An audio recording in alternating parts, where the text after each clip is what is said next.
Hello students, नमस्कार शिक्षार्थियों। आप सुन रहे हैं उत्तराखंड ओपन यूनिवर्सिटी का community radio hello Haldwani 91.2 FM पर।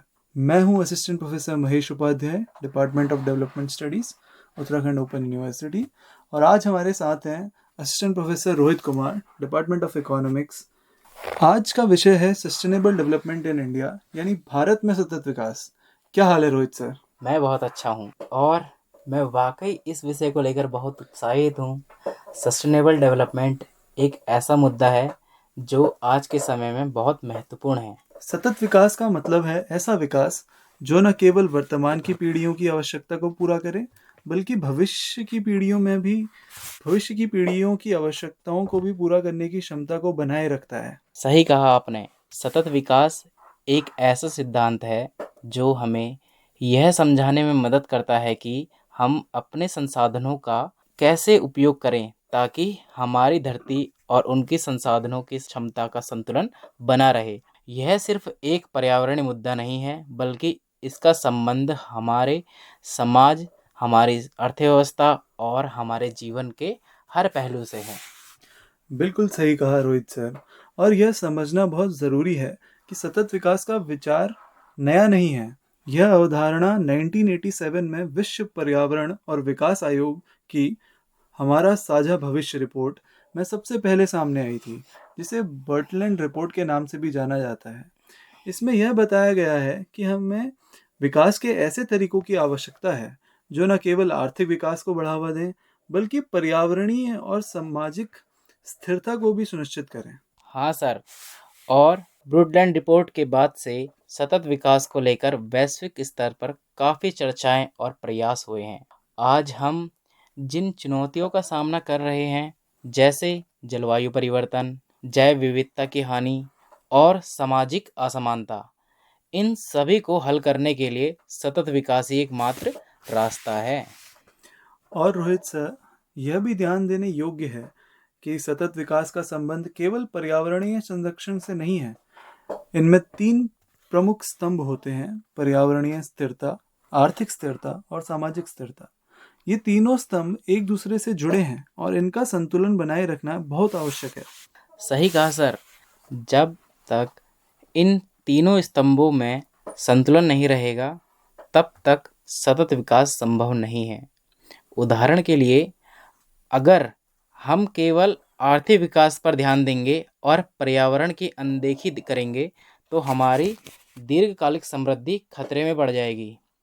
इसी तरह अगर हम सामाजिक असमानताओं को दूर कर नहीं करेंगे, तो समाज में अस्थिरता बनी रहेगी, जो अंततः आर्थिक विकास को भी प्रभावित करेगी।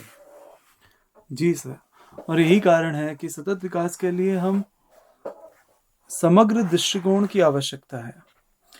इसमें सभी क्षेत्रों, सरकार, उद्योग, समाज और प्रत्येक व्यक्ति की भागीदारी आवश्यक है।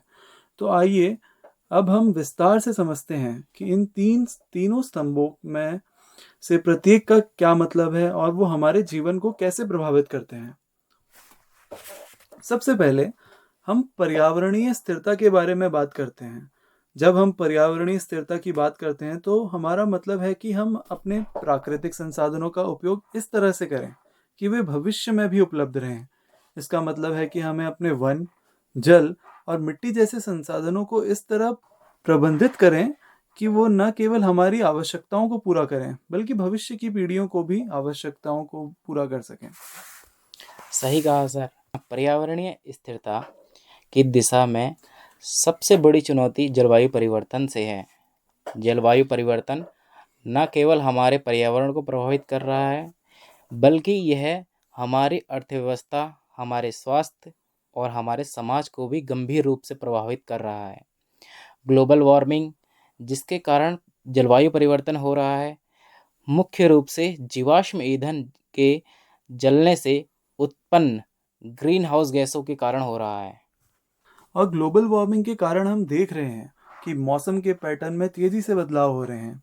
कहीं बाढ़ आ रही है तो कहीं सूखा पड़ रहा है। ये परिवर्तन न केवल हमारे पर्यावरण के लिए खतरनाक है, बल्कि हमारे खाद्य उत्पादन, जल आपूर्ति और जीवन के अन्य पहलुओं को भी प्रभावित कर रहे हैं। और यह केवल मौसम का मुद्दा नहीं है महेश, जैव विविधता की हानि भी एक गंभीर चिंता का विषय है। जैसे जैसे हम अपने वन क्षेत्र को घटाते जा रहे हैं और प्राकृतिक आवासों को नष्ट कर रहे हैं, कई प्रजातियां विलुप्त होने के कगार पर आ गई हैं।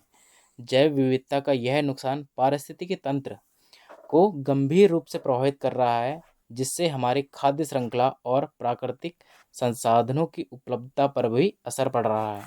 बिल्कुल सही कहा रोहित सर। और जब हम संसाधनों की बात कर रहे हैं तो जल संसाधनों की स्थिति भी गंभीर है। दुनिया भर में कई क्षेत्र पानी की कमी से जूझ रहे हैं। इनका एक बड़ा कारण है हमारे जल संसाधनों का अत्यधिक और अनियंत्रित उपयोग। हमें यह समझना होगा कि पानी एक सीमित संसाधन है और हमें इसे संरक्षित करने की आवश्यकता है। हाँ, और इसी वजह से हमें सस्टेनेबल डेवलपमेंट के हिस्से के रूप में नवीकरणीय ऊर्जा स्रोतों पर ध्यान देने की आवश्यकता है, जैसे सौर ऊर्जा, पवन ऊर्जा और हाइड्रो ऊर्जा जैसे नवीनीकरण स्रोत न केवल पर्यावरण के लिए बेहतर हैं, बल्कि वे दीर्घकालिक ऊर्जा सुरक्षा भी प्रदान करते हैं। अब हम दूसरे स्तंभ आर्थिक स्थिरता की बात करते हैं। आर्थिक स्थिरता का मतलब है हम अपनी आर्थिक गतिविधियों को इस तरह से संचालित करें कि वो एक लंबे समय तक लाभदायक और न्याय संगत हों। इसका अर्थ है हमें अपने संसाधनों का इस प्रकार से उपयोग करना चाहिए कि वे दीर्घकालिक आर्थिक लाभ प्रदान करें, न कि केवल अल्पकालिक लाभ। हाँ सर, और इसके लिए हमें अपने आर्थिक विकास के मापदंडों पर पुनर्विचार करना होगा। पारंपरिक रूप से आर्थिक सफलता का माप जीडीपी यानी कि सकल घरेलू उत्पाद के आधार पर किया जा सकता है, लेकिन जीडीपी केवल आर्थिक गतिविधियों का मूल्यांकन करता है। यह नहीं बताता कि इन गतिविधियों का पर्यावरण या समाज पर क्या प्रभाव पड़ रहा है।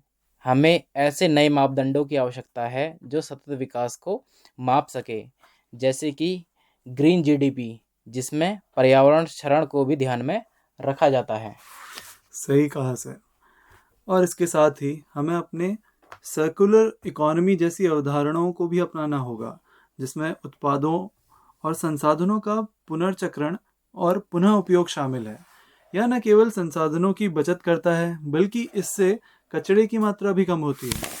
और आर्थिक स्थिरता का एक महत्वपूर्ण पहलू यह भी है कि हम अपने समाज के सभी हिस्सों को विकास के लाभों में शामिल करें।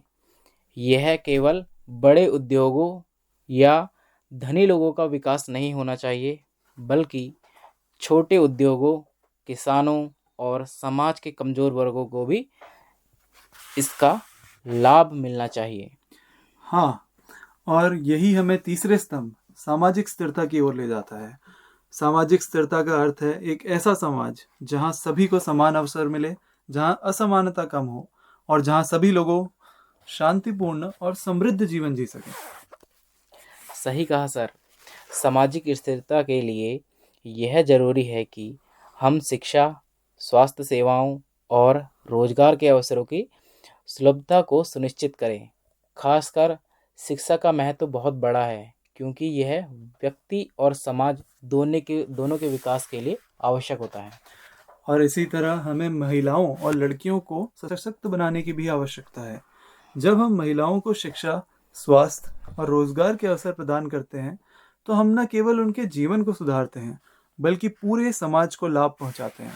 और यही कारण है कि हमें सामाजिक स्थिरता के लिए ऐसी नीतियों और कार्यक्रमों की आवश्यकता है जो सभी के लिए समावेशी हों। ये नीतियाँ समाज के कमज़ोर वर्गों की सहायता करने, असमानता को कम करने और सामाजिक समरसत्ता को बढ़ावा देने के उद्देश्य से होनी चाहिए। सही कहा रोहित सर। और जब सभी स्तंभों पर्यावरणीय, आर्थिक और सामाजिक स्थिरता में संतुलन बनाए रखते हैं, तो हम सही मायने में सतत विकास को प्राप्त करते हैं। धन्यवाद दोस्तों।